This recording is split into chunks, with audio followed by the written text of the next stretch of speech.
Plus the setting change हो जाएगी। ये दिखेगा नहीं।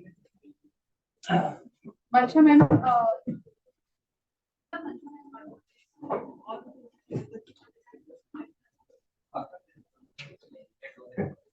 थोड़ा सा यहाँ रखें।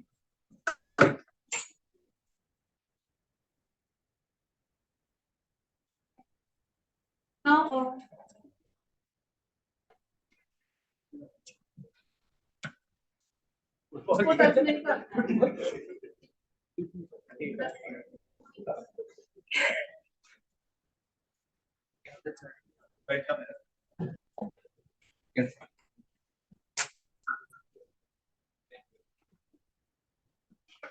ये भी ठीक है।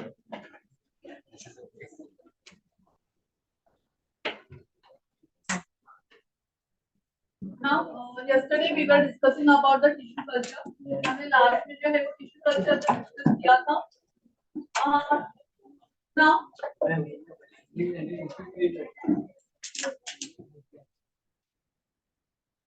listen here all of you. हम लोग जो है टिश्यू कल्चर में हमने क्या देखा था कि एक जो है असेप्टिक न्यूट्रिएंट मीडियम में प्लांट के टिश्यू को ग्रो किया जाता है और उससे क्या डेवलप होता है बंच ऑफ सेल्स। और वो सेल्स कैसे होती हैं अनडिफरेंशिएटेड, जैसे कि आपके स्टेम सेल्स होते हैं, इनसे जो है कोई भी बॉडी ऑर्गन प्लांट का बन सकता है, फूड सिस्टम बन सकता है, रूट सिस्टम बन सकता है, एम्ब्रियो डेवलप कर सकते हैं।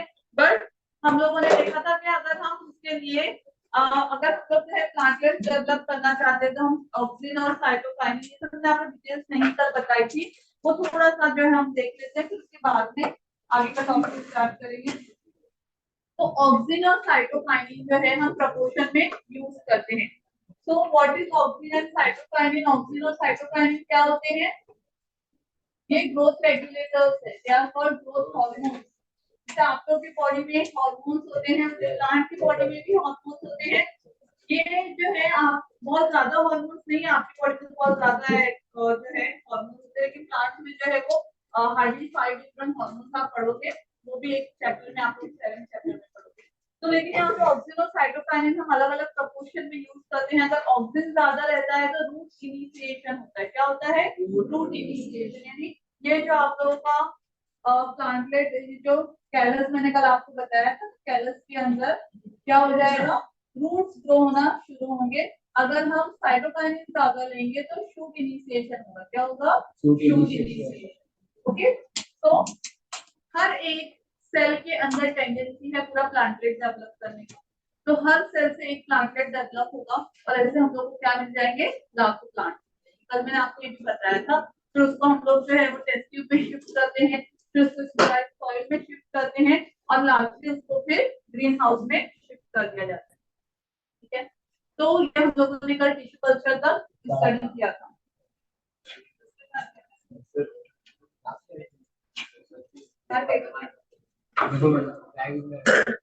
हाँ, अब हम लोग जो है फर्दर डिस्कस करने वाले हैं। आज हम लोग जो है थोड़ा आगे, अगर हमने असेक्सुअल रिप्रोडक्शन देखा था, टिश्यू कल्चर में जो डेवलप होते हैं प्लांट सब एक दूसरे के क्या होते हैं? क्लोन्स। Very good. क्या होते हैं? क्लोन। या असेक्सुअल रिप्रोडक्शन के थ्रू जो प्लांट्स प्रोड्यूस होते हैं वो भी क्या होते हैं? क्लोन। ठीक है, अब हम लोग जो है या नहीं, ये सब अभी हम लोग का जो है ऑलरेडी हो चुका है टॉपिक।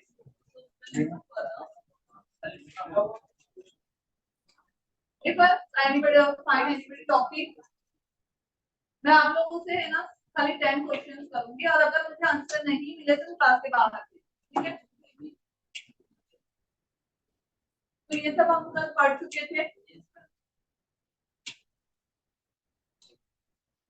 अभी जो है ये हम लोगों ने ये जस्ट आप लोग का रिवीजन हम लोग चेक कर लेते हैं, कैलकुलेशन का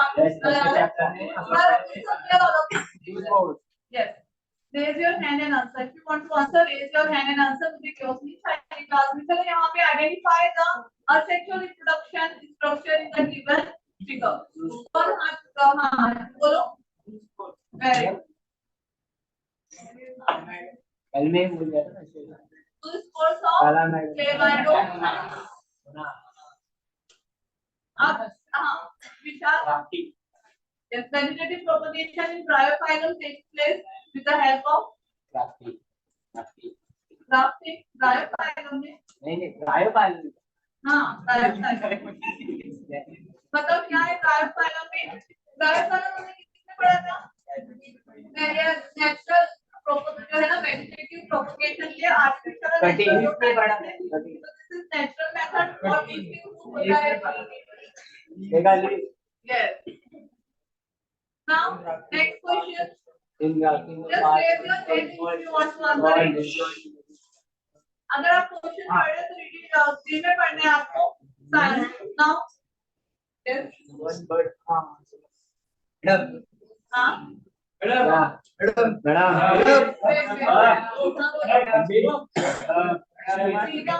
in grafting the part of a stem containing more than one part called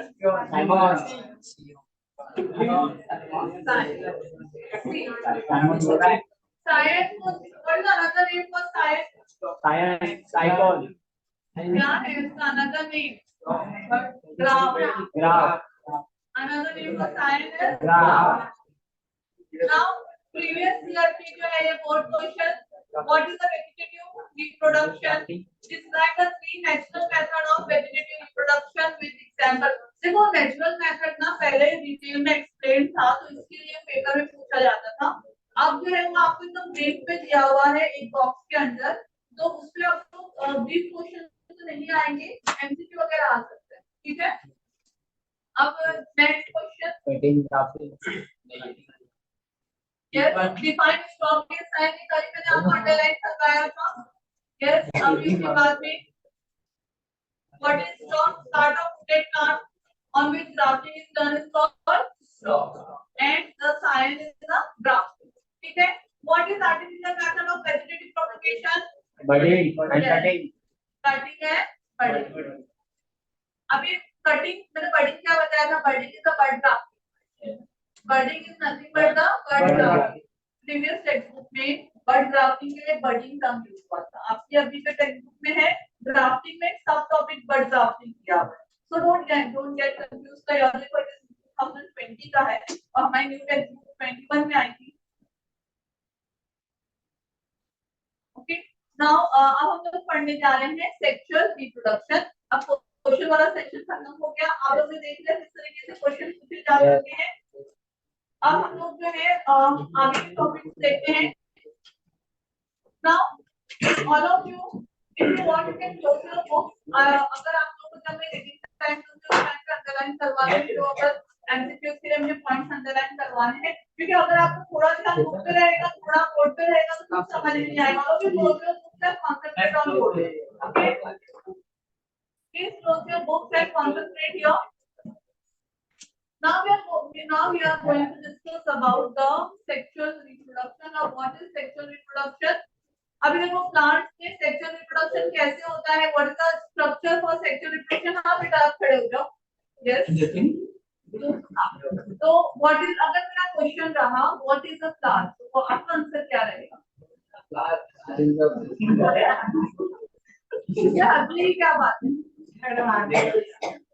हां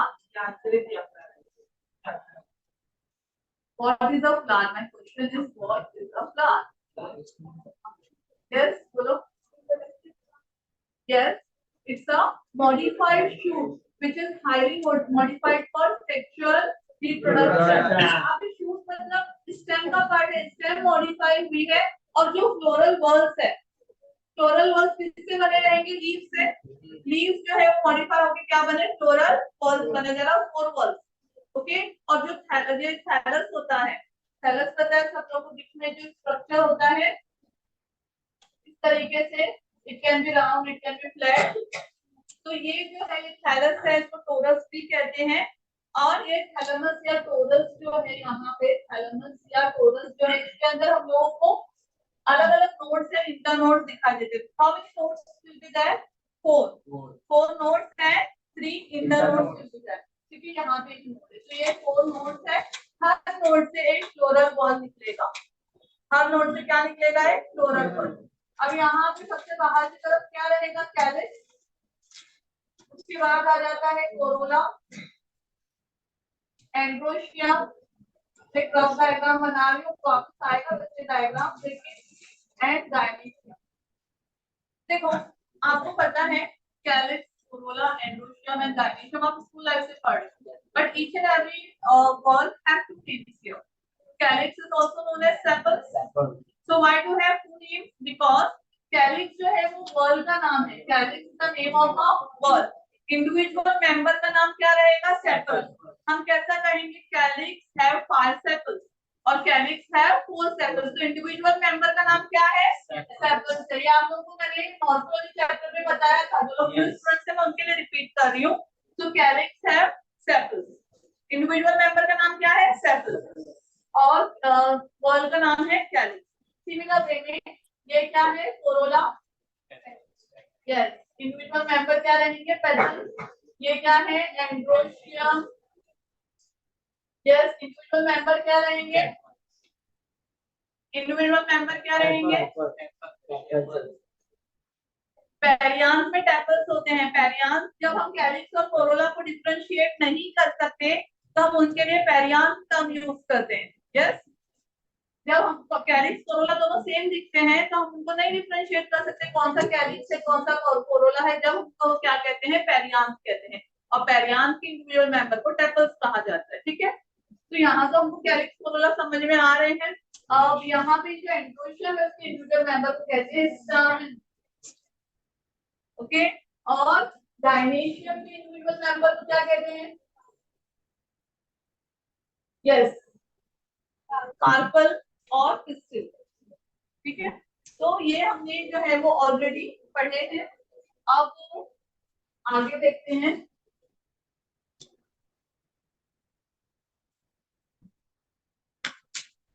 हाँ, ये जो थोड़ा बेस हो गया, हमने बेस डिस्कस कर लिया. अब यहाँ पे दिया है it is a mode of reproduction which involves fusion of compatible gametes of sex. दो कंपैटिबल गैमेट्स जब फ्यूज होंगे तभी आगे सेक्सुअल रिप्रोडक्शन कंप्लीट होगा. अब देखो यहाँ पे there are sequential events that occur in sexual reproduction: pre-fertilization, fertilization and post-fertilization. Similar way में इस चैप्टर को भी हम डिवाइड कर सकते हैं. हम पहले थोड़े pre-fertilization के कॉन्सेप्ट्स पढ़ेंगे, फिर fertilization के and post-fertilization. Pre-fertilization के कॉन्सेप्ट में देखेंगे gametogenesis. Yes, microsporogenesis and megasporogenesis. क्या कहलाएगा? gametogenesis. फिर उसके बाद में हम देखेंगे डबल फर्टिलाइजेशन. फिर पोस्ट फर्टिलाइजेशन चेंजेस में एम्ब्रियो डेवलपमेंट हम लोग देखेंगे. फिर न्यूट्रिटिव टिश्यू किस तरीके से डेवलप होता है, वो सारी चीजें हम डिटेल में डिस्कस करेंगे. ठीक है. अब यहाँ पे हम लोगों ने अभी ये थोड़ी देर पहले देखा what are the different parts of a plant. अब आप लोग यहाँ पे देख सकते हो. यस. ये कैलिक्स जो है वो क्या है? सेपल्स के इंडिविजुअल मेंबर है. यहाँ पे इंडिविजुअल मेंबर का नाम दिया हुआ है, वॉल का नाम नहीं दिया है. ये पेटल हो गया. अब ये है स्टामेन. स्टामेन में 2 पार्ट है. एक्चुअली में 3 पार्ट होते हैं स्टामेन में. कौन कौन से 3 पार्ट होते हैं स्टामेन में? Yes. What are the 3 different parts in stamen? Filament, anther lobe and connective. Filament, anther lobe and connective. देखो यहाँ पे इस तरीके से अगर ये एंथर लोब है तो ये क्या रहेगा? कनेक्टिव. यस. और ये क्या है? फिलामेंट और ये एंथर लोब. ठीक है. अगर सिंगल लोब रहेगा तो उसे हम क्या कहेंगे? Monothecous anther. क्या कहेंगे उसे? Monothecous anther. और अगर 2 लोब्स रहेंगे तो उसे क्या कहेंगे? Dithecous anther. बोर्ड पर ध्यान दो. ठीक है. ये क्या कहलाएगा? Dithecous anther. हर एंथर में 2 माइक्रोस्पोरेंजिया या पोलन सेक रहते हैं. यानी अगर मैं इसको बड़ा करके ड्रॉ करूं तो अगर आप लोग ये एक एंथर लोब है तो इसके अंदर क्या रहेंगे? ये 2 पोलन सेक रहेंगे. हर एंथर लोब में कितने पोलन सेक होते हैं? 2. पोलन सेक का दूसरा नाम है माइक्रोस्पोरेंजिया. एक है तो माइक्रोस्पोरेंजिया, 2 है तो माइक्रोस्पोरेंजिया. क्यों इन्हें माइक्रोस्पोरेंजिया कहा जाता है? क्योंकि उनमें माइक्रोस्पोर्स यानी कि पोलन ग्रेन्स डेवलप होते हैं. ठीक है. तो कभी-कभी ये टर्म्स हमें पेपर में दिखते हैं, हम क्वेश्चन नहीं समझ पाते. पोलन सेक, हमको पोलन सेक याद रहता है कि पोलन ग्रेन्स में डेवलप हो रहे हैं, लेकिन माइक्रोस्पोरेंजियम अगर वर्ड आता है तो हम उसको कोरिलेट नहीं कर पाते. तो आपको याद रखना है pollen sac is nothing but the microsporangium. Is that clear? ठीक है, ये जो है अगर एक सिंगल लोब में एक माइक्रो, यहाँ पे जो है 2 कोलन सैक है और यहाँ पे तो ये कितने हो गए? 4। तो इट इज, हाँ, तो यहाँ पे जो है ये नॉर्मली जो है हम लोग को 2 लोब दिखाई देते हैं, लेकिन कुछ प्लांट्स के अंदर हमको दिखाई देता है कि सिंगल जो है मोनोथिकस एंथर होता है। Monothecous anther is the characteristic of Malvaceae family. Malvaceae family आप लोगों की हिबिस्कस फैमिली, हिबिस्कस उसका जीनस है जिसमें हमने पढ़ा था हिबिस्कस रोजा फाइनेंसिस या हिबिस्कस जो है वो एस्कुलेंटस वगैरह हम लोगों ने पढ़ा था। आप लोग जो है ये लेडी फिंगर यानी के ओकरा या हिंदी आप लोगों को उसी को बिलोंग करती है, और आपके जासवंती का फूल, तो ये सब जो है तो नहीं वो नहीं। अभी चलो यहाँ पे जो है नाउ फ्लावर, मैंने अभी आपको क्वेश्चन पूछा था what is flower, this is the answer for that. Flower is defined as a highly specialised reproductive shoot, okay, concern with the sexual reproduction in higher plants. तो अगली बार अगर आपको पूछा जाए, ये सारे क्वेश्चन आपको जो है ऐसे क्वेश्चन आपको एग्जामिनर आपके वाइवा में पूछ सकते हैं। यस, अगर एग्जामिनर वाइवा में अगर ऐसे क्वेश्चन पूछेंगे तो सेंसिबल आंसर देना है। अगर आपको पूरा नहीं आता है, आप इतना भी बोल सकते हो it's a highly modified reproductive shoot, इतना भी बोला तो आपका आंसर कंप्लीट हो जाएगा। Is that clear? और ये छोटी छोटी इंफॉर्मेशन है ना, अगर आपको वाइवा में पूछी जाएगी तो आपका जो है बेसिक, बहुत बेसिक इंफॉर्मेशन है। अगर आपको इतना बेस भी नहीं पता रहेगा तो ऐसा एग्जामिनर को लगेगा आप मतलब आप लोगों ने प्रॉपर प्रिपरेशन नहीं किया है, सिर्फ रट्टा मारा है ना। अभी आपको नेक्स्ट जो देखना है वो है स्ट्रक्चर ऑफ एंथर। अभी मैंने आपको बताया कि डायथिकस एंथर, डायथिकस एंथर में कितने लोब्स रहेंगे? 2 लोब्स रहते हैं। हर लोब के अंदर कितने कॉलम सेक रहते हैं? हाँ, एक लोब में 2 कॉलम सेक और 2 अगर लोब रहेंगे तो 4 कॉलम सेक। इसके लिए टर्म क्या यूज होता है? टेट्रास्पोरेंशिएट। ठीक है, जब आप रीडिंग करोगे तो टेट्रास्पोरेंशिएट को अंडरलाइन कर लेना, ये एमसीक्यू में पूछा जाता है। ठीक है, अगर आपको कैसे क्वेश्चन आएगा, okay, if there are 2 anther lobes in an anther then it is dash। अगर एक एंथर लोब में मतलब एक एंथर में 2 एंथर लोब्स है तो वो क्या है? डैश। तो वो क्या है? टेट्रास्पोरेंशिएट। Is that clear? ये समझ में आया टेट्रास्पोरेंशिएट मतलब क्या हुआ? देयर आर 4 क्या रहेंगे उसमें? कोलन्स है क्या? माइक्रोस्पोरेंशिया रहेंगे, तो उसे हम क्या कहेंगे? टेट्रास्पोरेंशिएट। अगर मोनोथिकस रहेगा तो ऑब्वियसली बाइस्पोरेंशिएट रहेंगे। देखो it is example is Malvaceae.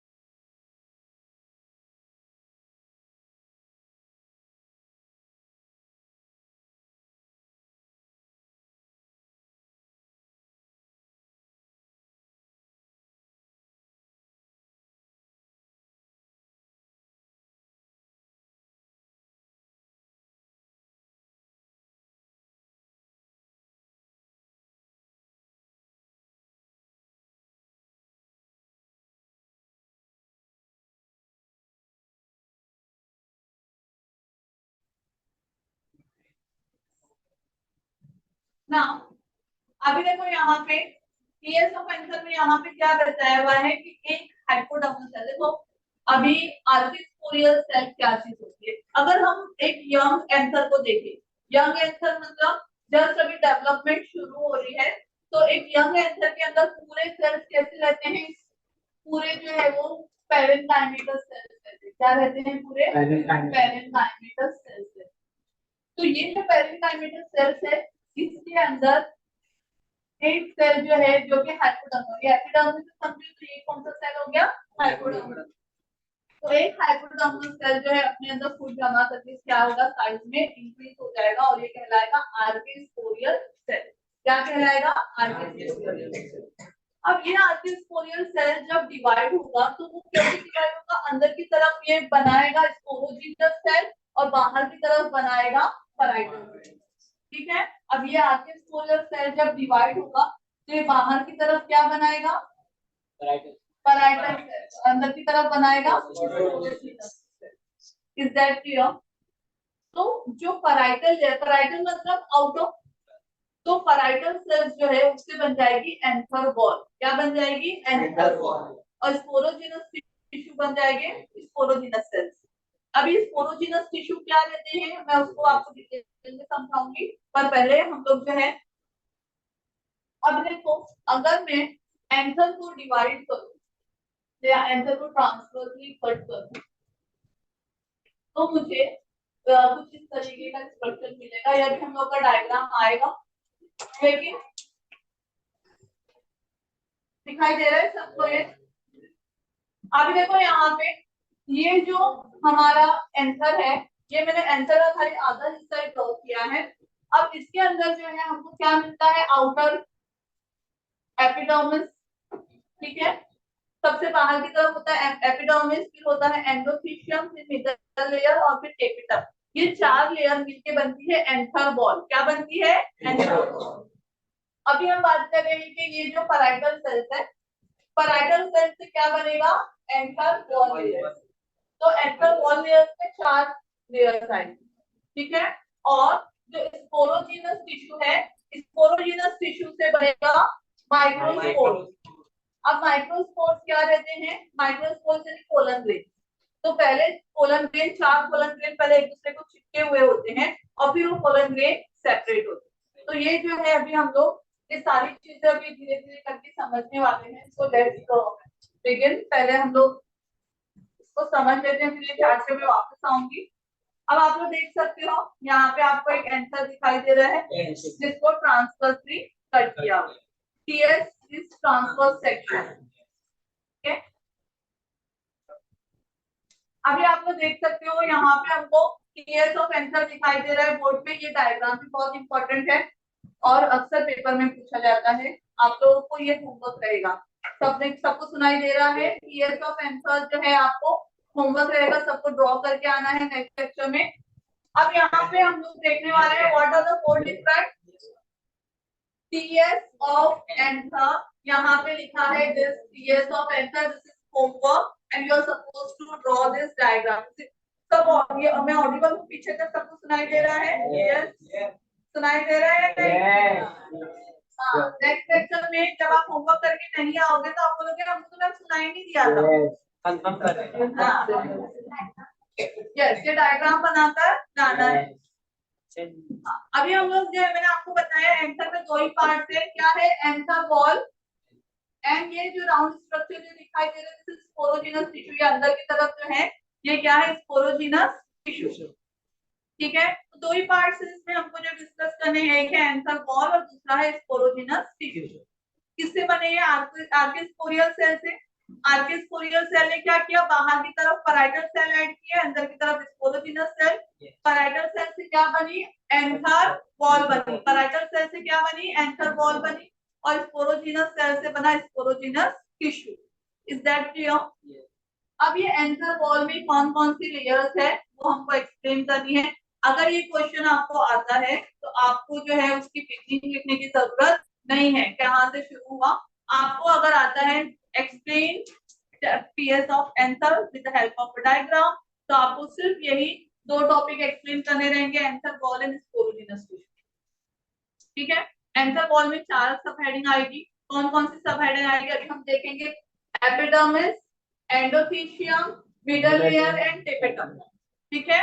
Epidermis, endothecium, middle layer and tapetum, ये 4 लेयर्स जो है वो किसमें आएगी? एंथर वॉल में। किसमें आएगी? Anther wall. और उसके बाद आएगा ये स्पोरोजिनस टिश्यू। तो मेन सब हेडिंग कितनी? मेन हेडिंग 2 ही है। कौन सी है?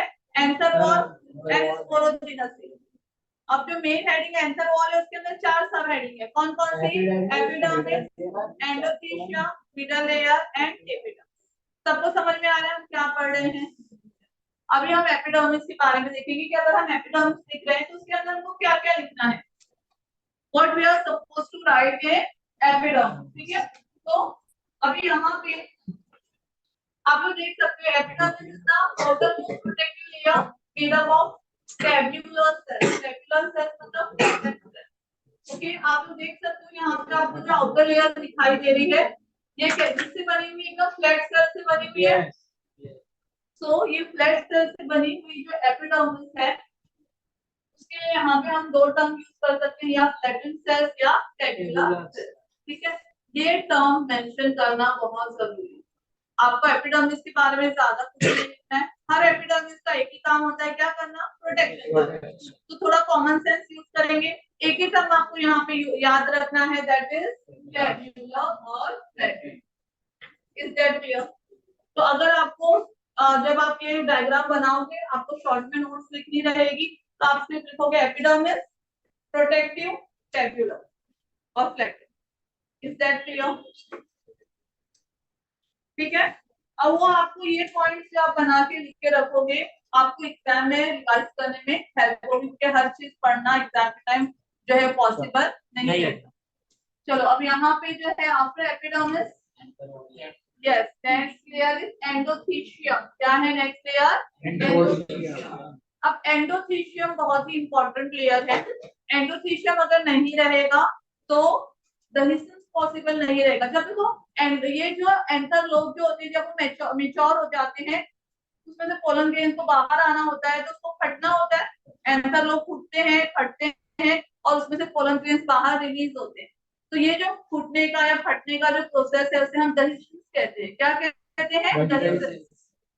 और ये डहीशन के लिए हमारे पास स्पेशल सेल्स है, जिन्हें क्या कहा जाता है?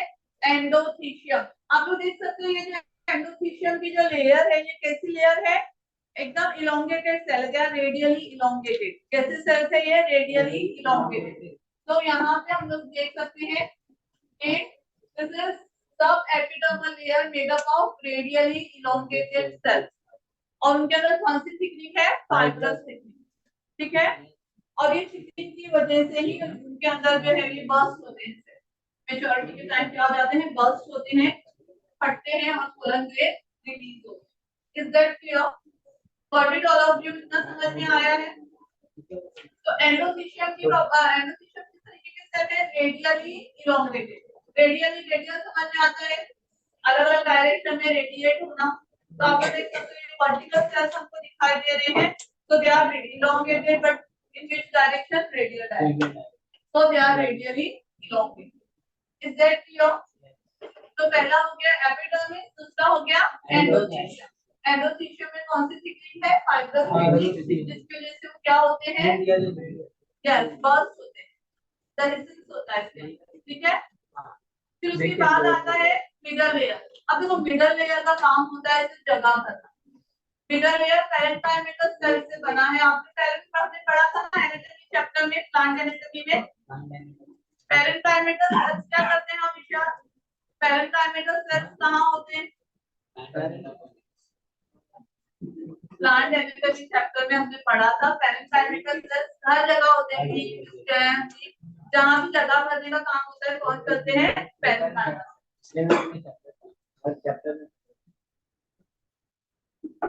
अभी देखो यहाँ पे ये जो सेल्स आपको सब देखिए, सब सेल्स दिखाई दे रहे हैं, पूरे सेल्स कौन से हैं? ये पैरेन्काइमा सेल्स।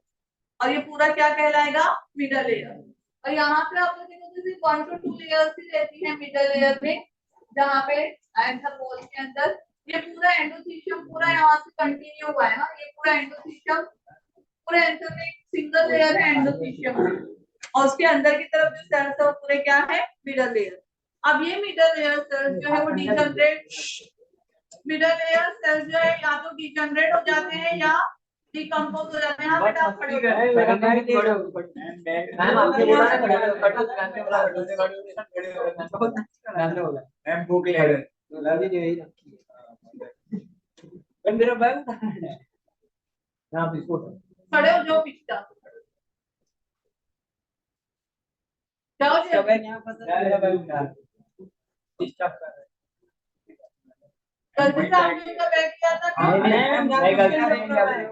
मैम पीछे तो यहाँ से उठो, जाके ना पीछे पीछे जाके बैठ जाओ, सेकंड लास्ट बेंच पे जाओ जल्दी। तुमको नहीं बोला, उसको बोला है। आप जाके सेकंड लास्ट बेंच पे बैठ जाओ। Umar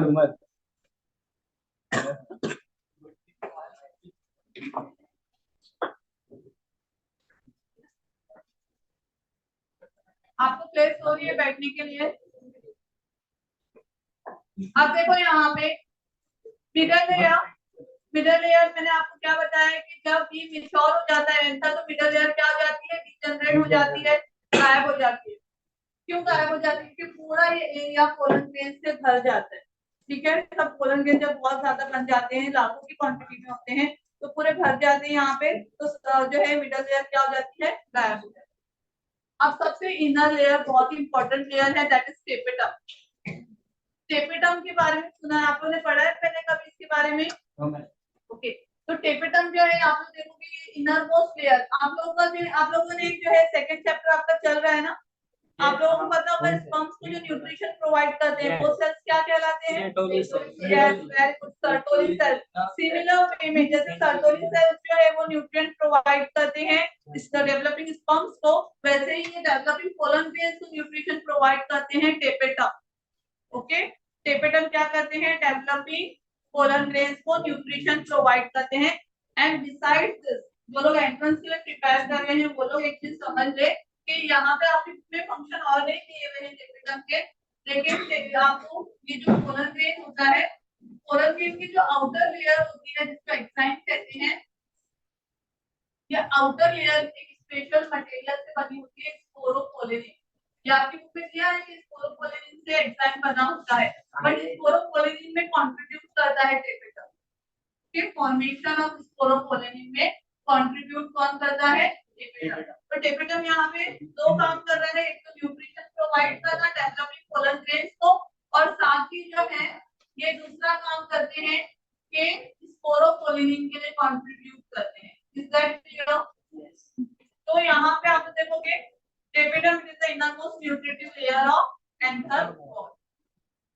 Have you all got this much? चार लेयर के नाम सबको याद हो गए, कौन कौन से? एपिडर्मिस,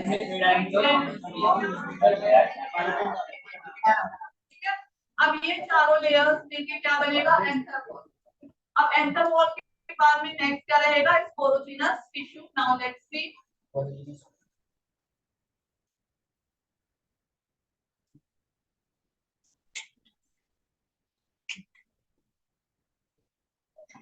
अभी यहाँ पे चेक योर हाँ, बस check check whether you remember it or not। हाँ बेटा, ये पढ़ा name the part of angiosperm in plant concerned with the sexual reproduction। कौन इसका आंसर है? पढ़ो जा। ऑप्शन है, ऑप्शन ना पीछे किसके दो लाइफलाइन। तो आप लोग जब डाउट से पूछ लेना। बोलो। इतना सिंपल क्वेश्चन का आंसर हमने थोड़ी देर पहले ही अभी डिस्कस किया था। हाँ, कि एंजियोस्पर्म प्लांट में जो है सेक्सुअल रिप्रोडक्शन के लिए क्या होता है? फ्लावर होते हैं। Now identify the X Y that in the given chart. Male reproductive whorl का नाम क्या है? Raise your hand answer. Reproductive whorl का नाम क्या है? एंड्रोशियम। और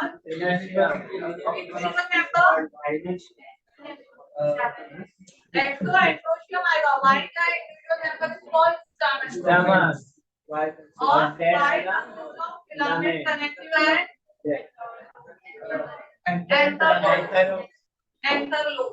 देखो, X is androecium, Y stamen, Z is anther. ठीक है। Now, diaphragm anther is tetrasporidiate। मैंने बोला था एमसीक्यू फॉर्म में आता है क्वेश्चन। यस, तो यहाँ पे वो आप इतने ऑप्शंस से आपको समझ में आ रहा है कौन सा आंसर आना चाहिए?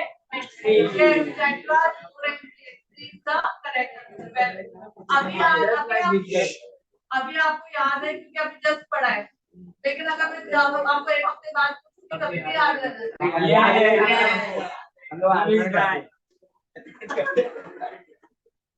Next question. Complete the given flow chart.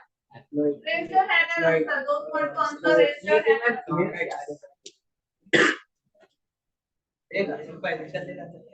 अच्छा, ये वाला क्वेश्चन जो है आप लोगों को अभी नहीं आएगा क्योंकि अभी हमको स्पोरोजिनस टिश्यू डिस्कस करना बाकी है। तो ये मैं अभी आपको एक्सप्लेन करूंगी। यहाँ पे आएगा माइक्रोस्पोर मदर सेल, meiosis होगा और इधर तब कहाँ जाके से? जो है वो haploid spores बनेंगे। Now level yes previous year question मैंने बताया था it's very important question years of answer skeletal label years of answer ये आपका होमवर्क है। यस यहाँ पे दिया है skeletal label years of answer of अंतरिक्ष मतलब जो अभी बर्थ नहीं हुआ है। यहाँ पे दो डायग्राम है ना, ऊपर वाला डायग्राम ये नीचे वाला है वो आफ्टर द हिस्ट्री है, पूरा मैच्योर आंसर है जो फूटने के बाद ऐसा दिखाई देता है। कलर चेंज हो गया। Now we will discuss microsporogenesis. Now let's see what is microsporogenesis. अब ये भी इसी का जो है पार्ट है। अगर आपको years of answer को अगर एक्सप्लेन करना है तो इसमें आपको जो है ये माइक्रोस्पोरेंशियम के बारे में भी लिखना पड़ेगा, यानी कोलन सेक के बारे में या स्पोरोजिनस टिश्यू के बारे में भी लिखना पड़ेगा। पूरा माइक्रोस्पोरोजेनेसिस लिखने की जरूरत नहीं है, लेकिन स्पोरोजिनस टिश्यू को आपको डिफाइन करना है। ठीक है, अब यहाँ पे आप लोग टॉपिक आ गया है माइक्रोस्पोरोजेनेसिस, यानी किस तरह से जो है वो माइक्रोस्पोर्स या पोलन ग्रेन डेवलप होते हैं। नाउ सबसे पहले microsporogenesis is the process of formation of microspores that I already told you। microspores जो बनते हैं, आपने gametogenesis पढ़ा होगा सेकंड चैप्टर में। यस तो वैसे ही सिमिलर वे में जो है यहाँ पे क्या है माइक्रोस्पोरोजेनेसिस। यहाँ पे ये मेल गैमेट्स जो है ना वो माइक्रोस्पोर्स कहलाते हैं और फीमेल गैमेट्स जो है वो मेगास्पोर कहलाते हैं। ठीक है, तो अब ये माइक्रोस्पोरोजेनेसिस यानी कौन सा गैमेट फॉर्म हो रहा है, मेल गैमेट। लेकिन ये बहुत लंबा प्रोसेस है, लेट्स सी इसमें क्या होता है। नाउ देखो इधर कहां से डेवलप हो रहा है, develop from a diploid microspore mother cell. अब ये डिप्लॉयड माइक्रोस्पोर मदर सेल क्या है देखते हैं। देखो यहाँ पे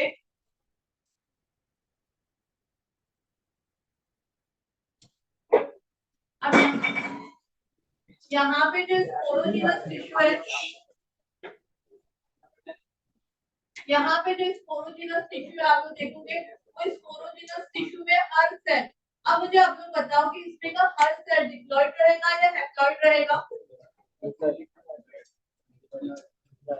डिप्लॉयड रहेगा क्योंकि अब ये किसका हिस्सा है, फ्लावर का हिस्सा है।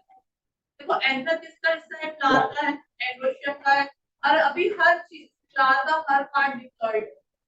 जब तक ये मियोसिस नहीं हो जाता फ्लावर का हर पार्ट कैसा रहेगा, डिप्लॉयड।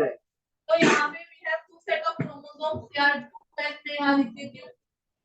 पहले ये सेल्स जो है माइटोटिकली डिवाइड होते हैं, उनका नंबर इंक्रीज होगा और उसमें से फिर हर सेल ऐसे माइक्रोस्पोर मदर सेल के फॉर्म में काम करेगा। हर सेल कैसे काम करेगा, microspore mother cell. Now microspore mother cell, इसके लिए हम शॉर्ट फॉर्म यूज करते हैं एमएमसी। क्या वर्ड यूज करते हैं हम, एमएमसी। ठीक है, what is microspore mother cell, ये जो इसमें का हर डिप्लॉयड सेल है ये क्या है, माइक्रोस्पोर मदर सेल। पहले कैसे डिवाइड हुए, माइटोटिकली डिवाइड तरीके से कनेक्टेड होते हैं।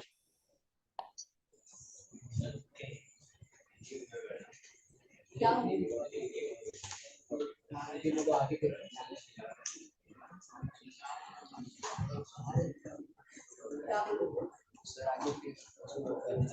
नहीं वो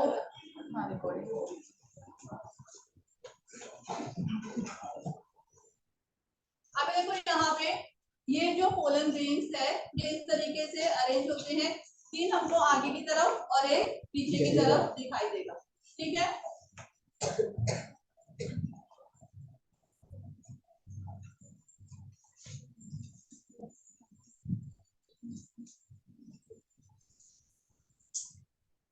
अब देखो यहाँ पे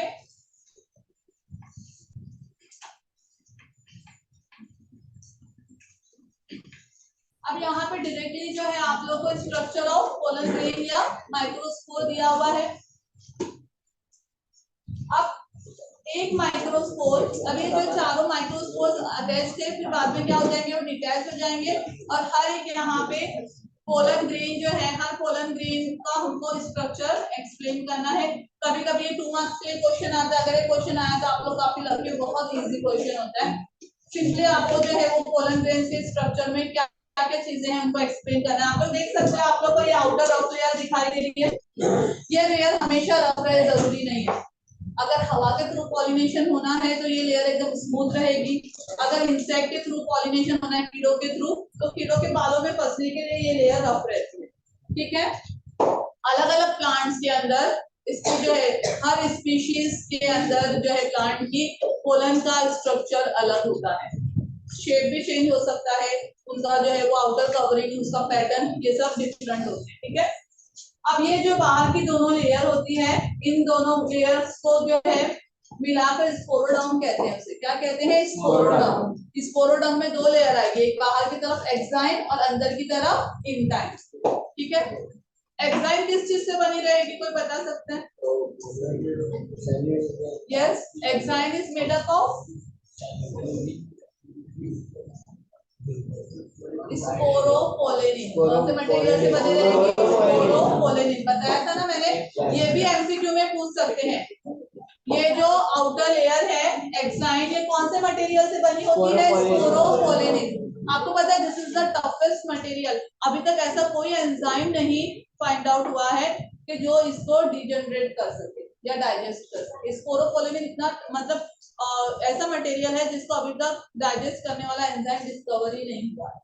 तो इसके लिए आपको ये स्पोरोपोलेनिन जो है मटेरियल की वजह से पोलन ग्रेन फॉसिल फॉर्म में करोड़ों साल तक रह जाते हैं। आप लोगों को जो है अगर हमको कोई फॉसिल मिलता है, उसमें फॉसिल में कोई प्लांट मिलता है तो उसके पोलन ग्रेन्स भी रहेंगे साथ में, क्योंकि पोलन ग्रेन्स डिजेनरेट नहीं होते आसानी से। आई बात समझ में?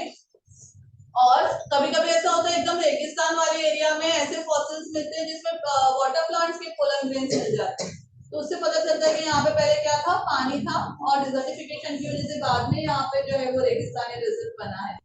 आई बात समझ में? और इवन फोरेंसिक साइंस में भी इसका यूज किया जाता है। अगर कहीं पे जो है मर्डर हुआ है या फिर जंगल में या फिर कहीं पे जो है वो हाँ वहां पे जो है बॉडी को फेंका गया है, तो अगर जो सस्पेक्ट्स होते हैं, सस्पेक्ट्स के शूज में अगर ये पोलन ग्रेन्स चिपक गए हैं तो उससे फाइंड आउट किया जा सकता है कि उस पर्टिकुलर प्लांट का पोलन ग्रेन वो है या नहीं है। तो इससे फोरेंसिक साइंस में भी पोलन ग्रेन्स का यूज होता है। तो यहाँ पे जो है अभी हम लोग अभी देखो यहाँ पे ये जो एक्साइन है, आप लोग देख सकते हो, मैंने बताया एक्साइन काफी टफ मटेरियल से बनी होती है। अब टफ मटेरियल से बनी रहेगी तो उसको तोड़ के बाहर आना इंसान के लिए पॉसिबल नहीं रहेगा। इसके लिए कुछ पोजीशंस ऐसी होती है जहाँ पे ये बहुत थिन होता है। ओके, एक्साइन जो है बहुत थिन होता है कुछ पोजीशन से, उन्हें कहा जाता है जर्म पोर। क्या कहा जाता है उन्हें? Germ pore. यहाँ से पोर दिया हुआ है, it has to be germ pore. ठीक है, तो जर्म पोर किसे कहते हैं? जहां से पोलन ट्यूब बाहर आती है। और ये चीज जो है एंट्रेंस के स्टूडेंट्स याद रखो, जर्म पोर जो है डाइकॉट्स के अंदर 3 होते हैं। नॉर्मली डाइकॉट प्लांट्स जो होते हैं उनमें 3 जर्म पोर्स होते हैं, और मोनोकॉट्स के अंदर सिर्फ सिंगल जर्म पोर होता है और वो इलोंगेटेड होता है। ठीक है, इज दैट क्लियर? अब ये एक्साइन हो गया। एक्साइन किससे बना है? स्पोरो। मैंने बताया कि जो जर्म पोर है वो नॉर्मली जो है डाइकॉट के अंदर 3 होते हैं और मोनोकॉट्स के अंदर सिंगल जर्म पोर होता है, लेकिन थोड़ा इलोंगेटेड होता है। Is that clear? अब यहाँ पे आप लोग देख सकते हो कि आफ्टर एक्साइन हमको क्या देखना है? इंटाइन। अब ये जो इंटाइन है, इंटाइन जो है वो किससे बना होता है? सेल्यूलोज एंड पेक्टिन से। किससे बना होता है? सेल्यूलोज एंड पेक्टिन से। तो इंटाइन बना रहेगा सेल्यूलोज एंड पेक्टिन से। इसके लिए बहुत फ्लेक्सिबल होता है। ओके, जब ये पोलन ग्रेन जाके स्टिग्मा पे गिरता है और ये स्टिग्मेटिक सिरप को एब्सॉर्ब करता है, इसकी वॉल्यूम बढ़ती है और ये इंटाइन जो है वो पोलन यहाँ पे जर्म पोर से बाहर आता है in form of a pollen tube. Is that clear? तो ये जो एक्सटेंशन ट्यूब पॉसिबल है because it is made up of cellulose and pectin. अब ये दोनों जो लेयर्स है एक्साइन और इंटाइन, इन दोनों लेयर को मिलके क्या कहा जाता है? What is the term for that? Intine. Intine और एक्साइन दोनों को मिला के क्या कहते हैं? उसे स्पोरोडर्म। क्या कहते हैं? स्पोरोडर्म। मैंने शुरू में बताया था ना आपको। तो स्पोरोडर्म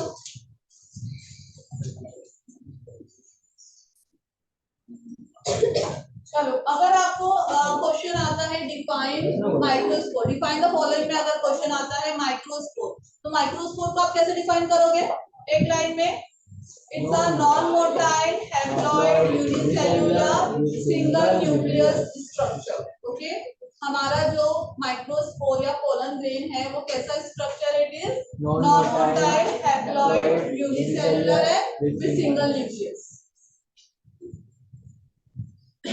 It is surrounded by outer wall exine and inner wall inside. Exine is thick and made up of sporopollenin. Underline किया है सबने sporopollenin को? एमसीक्यू में पूछा जा सकता है, अंडरलाइन करो sporopollenin। यस, वो लेक्चर के एंड में आप उठा लेना। Exine is thick and made up of sporopollenin. Now what is germ pore? Places where exine is very thin. Okay, और वहां से क्या बाहर आएगा? Pollen tube. ठीक है, germ pore से मैंने आपको बताया था, वहां खाली पोर दिया है, वहां पे मैंने ऊपर germ लिखा था। तो germ क्या रहेगा? germ pore। आप नेमिंग करोगे तो आप germ pore लिखोगे। ठीक है,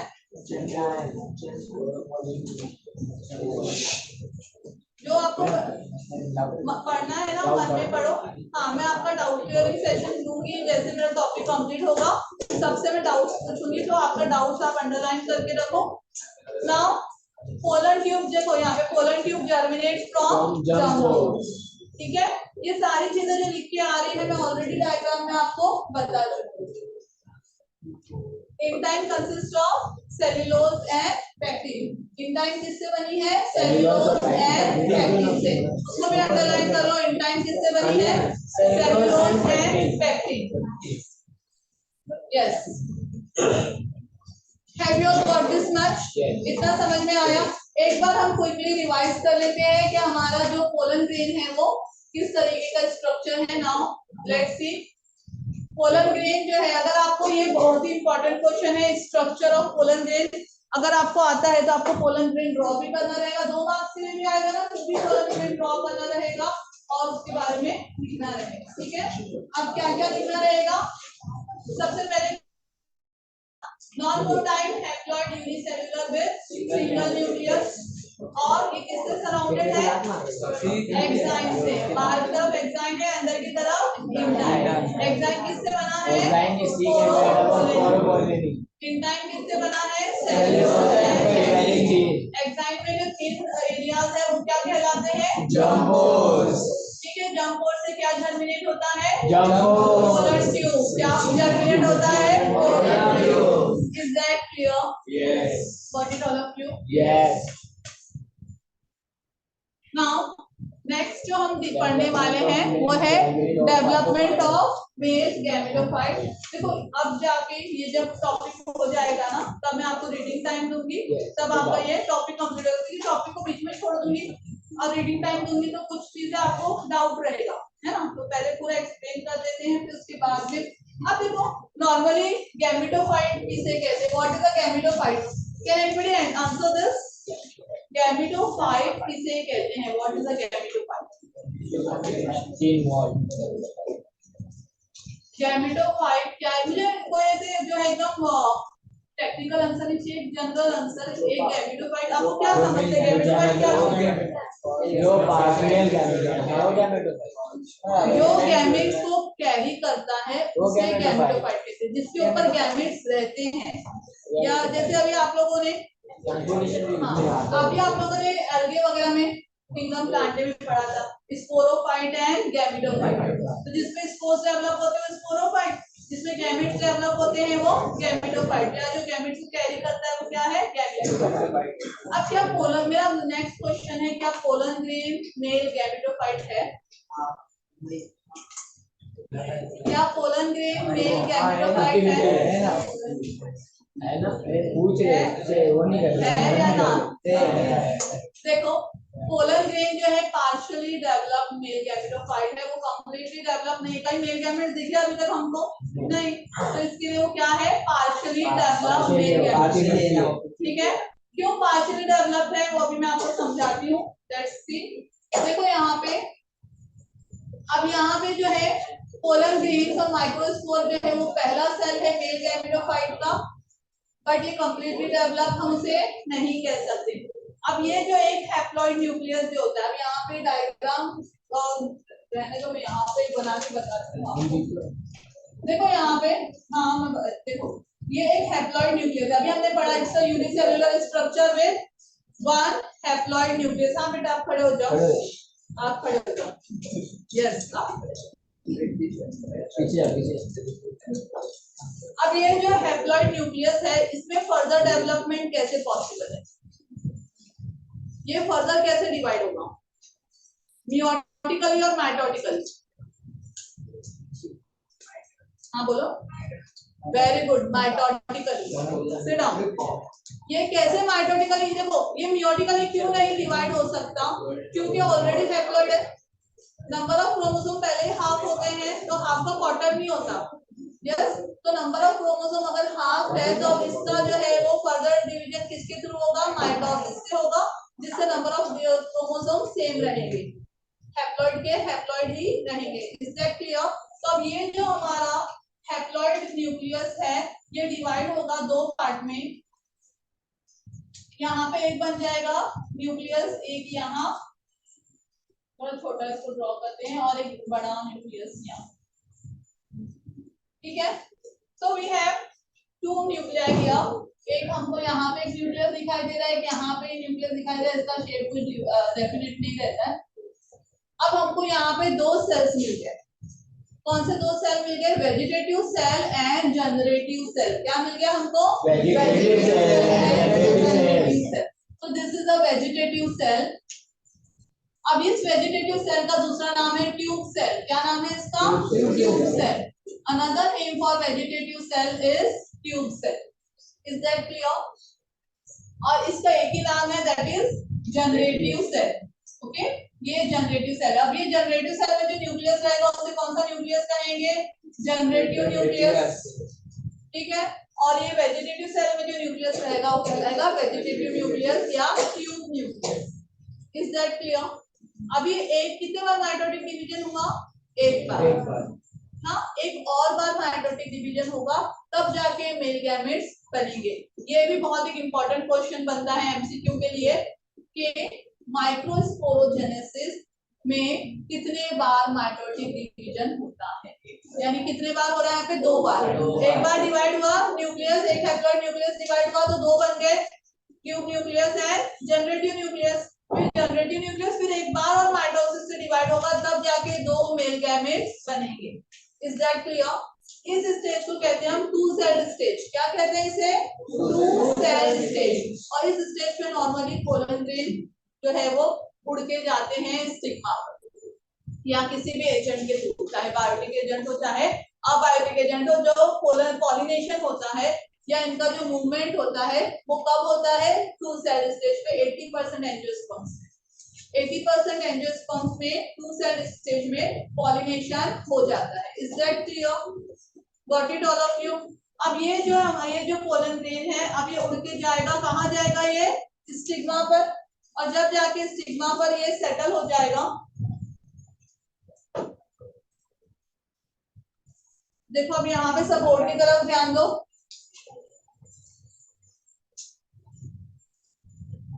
अब ये पोलन ग्रेन कहाँ आ गया, स्टिग्मा पर, ठीक है।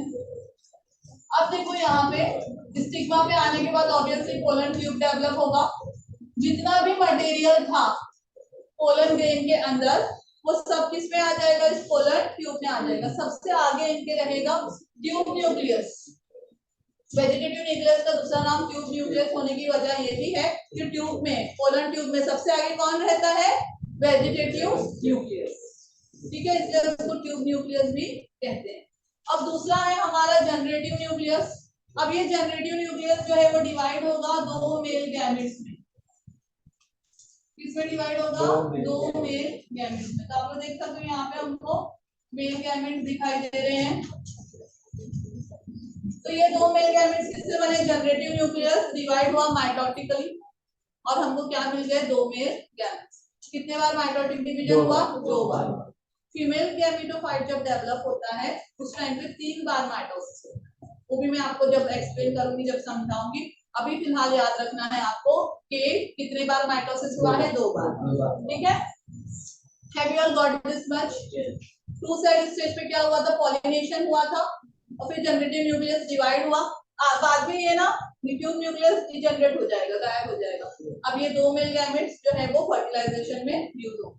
अब ये मेल गैमेट्स जो है ये कैसे हैं, नॉन मोटाइल है। ये कैसे मेल गैमेट्स है, नॉन मोटाइल। आपको पता है एनिमल सेल में या एनिमल्स के अंदर जो है मेल गैमेट्स मोटाइल होते हैं, फ्लैजेला है ना। एनिमल्स में मेल गैमेट्स मोटाइल होते हैं, बट प्लांट्स में मेल गैमेट्स नॉन मोटाइल।